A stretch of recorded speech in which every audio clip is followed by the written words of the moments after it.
Today we're going to be making one of the most versatile things that you can make in a kitchen, shortcrust pastry.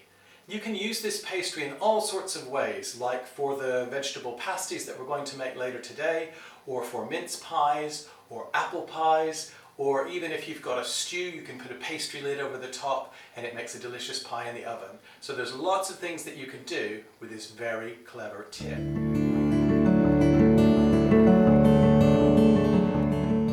Now before we make the pastry, I'm going to talk you through the ingredients that you need. You only need 5 things. First of all, you need flour, and today I've got 225 grams of this. However much you're making, you want to have about half the amount of fat to flour.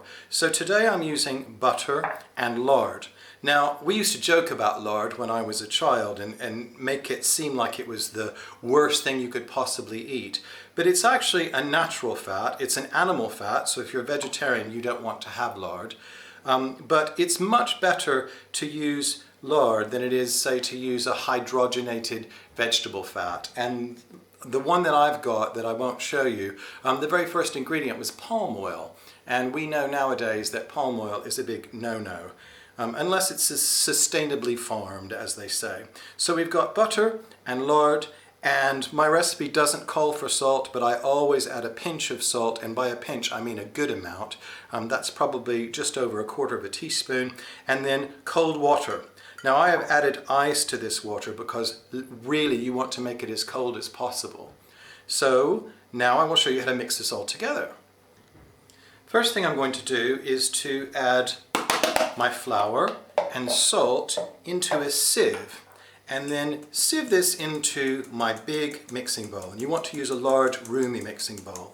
And the reason that you sieve it is, first of all, to add in a lot of air. That will make the pastry much lighter, and also you want to sieve it in case your flour has any impurities in it or something like that. And once you've sieved it in, just give it a little bit of a mix so that the salt is mixed in with the flour.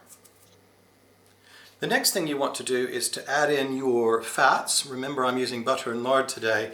I've chopped these into really small pieces, and you will thank yourself if you do that, because if you start out with a great big lump, it just takes ages to mix it in.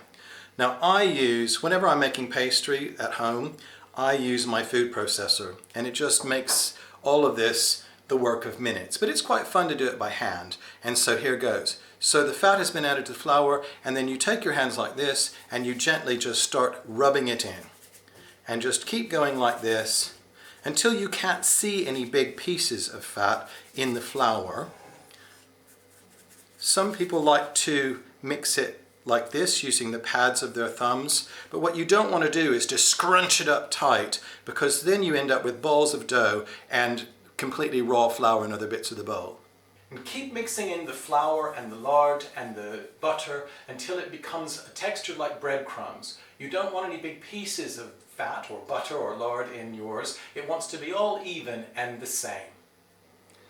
So I've been mixing now for a couple of minutes, and you can see that there's still big pieces of fat in there, which you don't want. So you want to just keep going until it looks like breadcrumbs, and all of that fat is evenly distributed.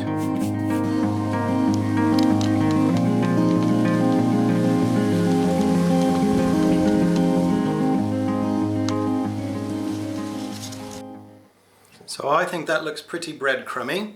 It's pretty even. Now you want to keep your mixture cold. So what I do is I add ice cubes to my water and let it chill, and then for this amount of pastry you want to add about 3 tablespoons of water to the mix. A lot of times the recipe says, oh, just add a little bit of water until it starts coming together. And I always found that a bit vague. I mean, how do you know how much water to use? So for this amount of flour, which was 225 grams, and water, in my experience, 3 tablespoons has been just about right. If you find that it's too dry, you can add a little bit more water, but it's kind of a mistake. You don't want it to be wet and sticky. And if you find it's too wet, of course you can add a bit of flour, but hopefully we won't get to this stage. Now after I've used my knife a bit, then I'm just going to take my hands and sort of work the dough. You don't want to treat it I don't know, rudely, badly. You don't want to treat it, you don't want to handle it a lot.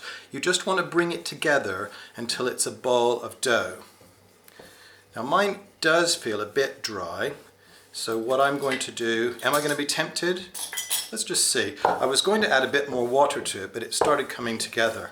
And I always think it's better not to make the pastry wet. So if you can sort of clean the bowl with it, and you don't end up with bits in the bottom of the bowl, I think that's a job done. So there's my pastry. And what I'm going to do now is to take my plastic bag, pop the pastry into the bag, and then I like to sort of flatten it into a disc, because when it comes time to roll it out, you've already done part of the job. So just flatten it like that. Doesn't matter if you seal it, you can just sort of close it up. And then I'm going to put that in the refrigerator for half an hour. And that is how you make an amazing short crust pastry.